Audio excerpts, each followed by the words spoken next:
So eto na naman mga sangkay, may panibago na naman pong kinakasangkutan itong si Vice President Sara Duterte, no? Ito po yung ating pag-uusapan ngayon. Anyway, bago tayo mag-umpisa, paki-subscribe po muna yung ating YouTube channel. Huwag niyo pong kalilimutan. Okay? Tayo po ay 1.29 million subscribers na. Kaya naman kung hindi ka po nakakapag-subscribe, click the subscribe down below. Sa mga nanonood sa Facebook, i-follow niyo po yung ating Facebook page. Alright guys, eto nga po. Tingnan po natin itong balita mga sangkay tungkol po kay Vice President Sara Duterte kasi may bago na naman po eh. Ito, mayroon po kasing isang, alam ko, dating opisyal ata ito, o isang opisyal ng DepEd, nagsalita po tungkol sa mga pinaggagawa ni VP Sara. So, alamin po natin. Isang dating kawani ng Department of Education ang lumutang sa Kamara para isiwalat ang umano'y tangkang pagbibigay sa kanya ng pera ni Vice President at nooy DepEd Secretary Sara Duterte para raw impluwensyahan ang kanyang desisyon. Sinagot naman niya ni VP Sara sa isang press con at hinamon ang dating kawani na maglabas ng ebidensya. Nanindigan din ang Vice Presidente na hindi siya bababa sa pwesto sa kabila ng mga panawagan ng ilang mambabatas. Nasa frontline ng balitang yan, si Marian Enriquez. I do not know. Sa ikalawang pagdinig ng House Committee on Good Governance tungkol sa isyu ng pondo ng Office of the Vice President at DepEd kanina, humarap sa mga mambabata si dating Education Undersecretary Gloria Mercado. Umupo siya bilang dating hepe ng Procurement Entity at Human Resources Office ng DepEd noong kalihim pa si VP Sara. Pagbubunyag ni Mercado, 9 na beses daw siyang pinadalhan ng envelope ni VP Sara na Envelope? Sana all. Ano kaya laman nun? May laman daw na 50,000 pesos na tseke. Pinadaan daw ito kay Assistant Secretary Sunshine Fajarda. Pero sana sana kung totoo man ito mga sangkay, nakunan po kagad ng ebidensya. Hindi ko alam kung mayroong inilatag na ebidensya. Kasi mahirap mga sangkay yung hanggang salita lang pero walang inilalatag na ebidensya. Yun ang isa sa pinaka mahalaga talaga. Pero ganun pa man, ano to? Mukhang kasiraan na naman po ito ni VP Sara. So asahan na po natin mga sangkay, sa susunod na naman pong survey na lalabas, bababa na naman po talaga yan trust rating ng ating Vice Presidente dahil po sa mga issues na pinupukol sa kanya ngayon. Inusisa tuloy ng mga mambabatas kung para saan ang pera. The reason why you are considering all these concerns is because you believe that the envelope is a bribe. Do you agree? Yes or no, ma'am?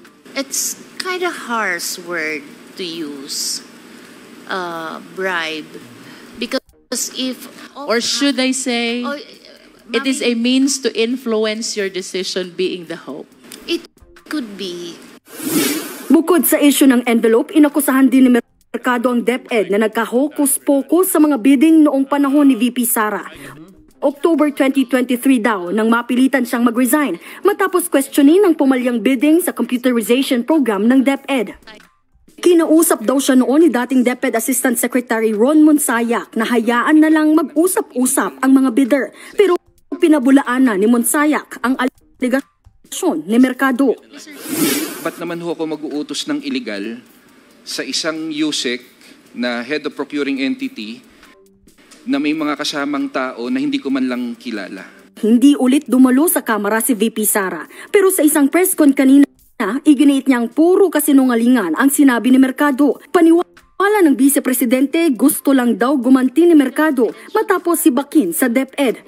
Ano ba talaga? Sinibak o nag-resign? Kasi ang sabi po nitong Mercado, napilitan daw po siyang mag-resign. Dahil nga po sa kanyang mga nalaman. Pero dito kay Vice Presidente, sinasabi po niya na hindi. Kaya ganyan yan, nagiganti yan kasi tinanggal ko. O, diba? Sinibak daw po eh. So, sino ba talaga yung nagsasabi ng totoo? Itong si Mercado o si Inday Sara? Tayo na, mga sangkay ang sumagot. Nahuli daw siyang nagsusolicit ng pera nang walang pahintulot at kumuha ng teaching position para gawing executive assistant niya. Hamon pa ni VP Sara kay Mercado, maglabas na lang ng ebidensya. Ayan na, siyempre. Kung malinis yung pagkakatrabaho, wala ring ebidensya dyan. Diba? Pero mga sangkay, yun po yung testimony kasi ni Mercado na muntik daw po siyang suhulan. Hindi lang daw po talaga niya tinanggap. Sabi po niya. Gloria Mercado is a disgruntled former employee of the Department of Education. I think hindi lang siguro niya matanggap na kasalanan niya kung bakit siya pinalayas sa Pinalayas pa. Pinalayas pa daw si Mercado, mga sangkay. So hindi siya, ewan ko sino nagsasabi sa kanila ng totoo. Pambihira talaga no? So hindi siya nag-resign. Tinanggal siya. Kung ang totoong nagsasabi ay si Sara. Kasi sa kabila, sinasabi ni Mercado na napilitan siya mag-resign, di ba?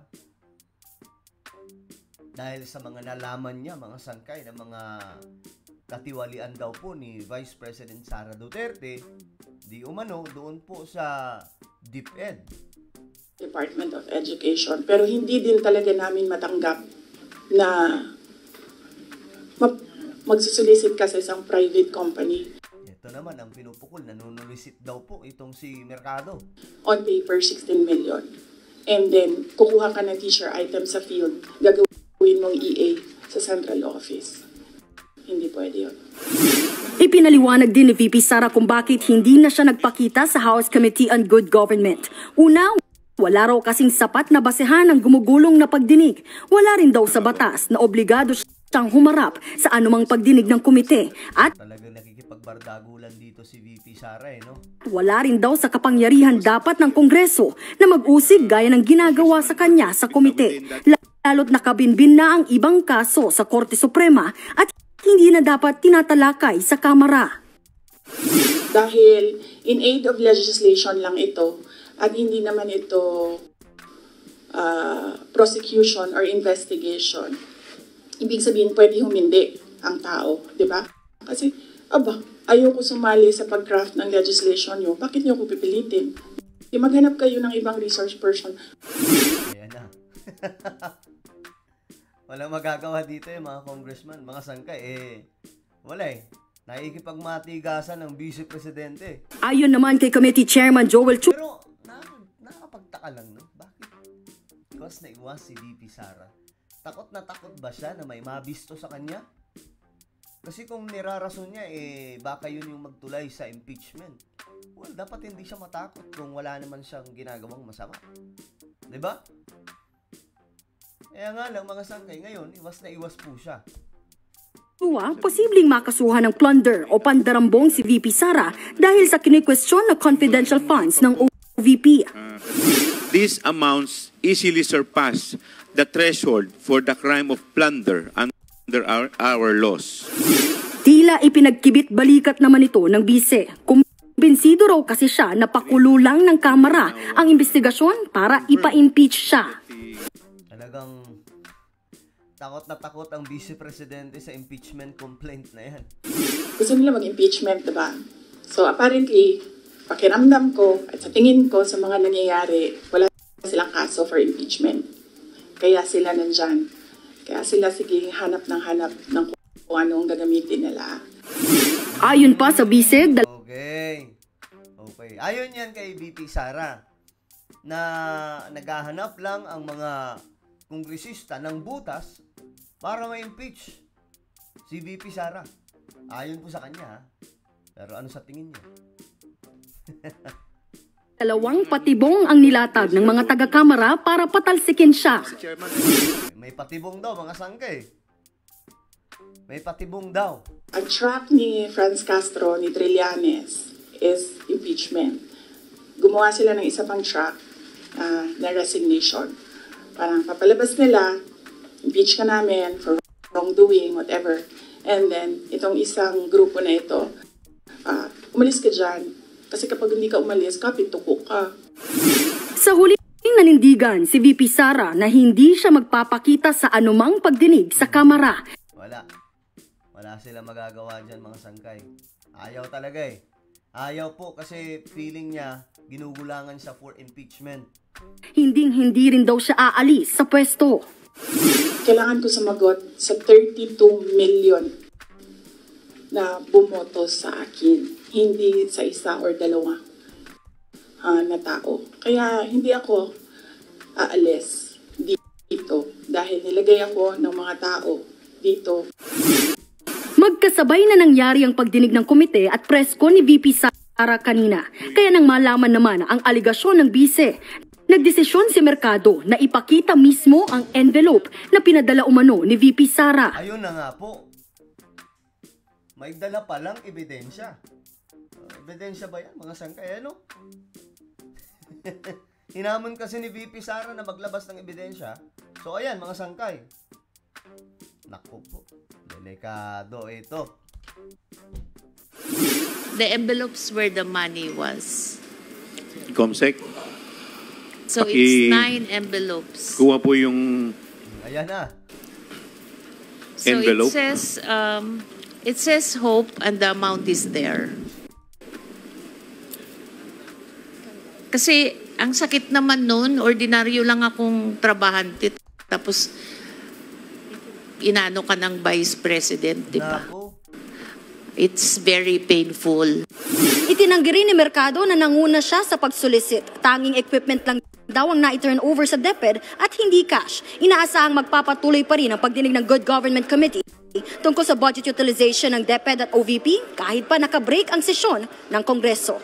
Nagbabalik. Okay, so ano sa tingin nyo mga sangkay? Ayan po, naglabas ng ebidensya itong si Mercado eh. Ayan oh. Yan daw po yun eh. Yan yung mga ginamit sa panunuhol. Di umano ni VP Sara. Ayun na mismo ang humusga mga sangkay. Ano yan? Yan ba talaga? Guilty ba dito si VP Sara? Well, di pa naman talaga guilty kasi ang judge naman talaga magde-decide na. Pero ano sa tingin nyo? Sa opinion lang natin. Dali ba dito si VP Sara? Bistado ba? Well, i-comment nyo sa ibaba ng mga opinion. Guys, paki-subscribe po yung ating YouTube channel. God bless everyone.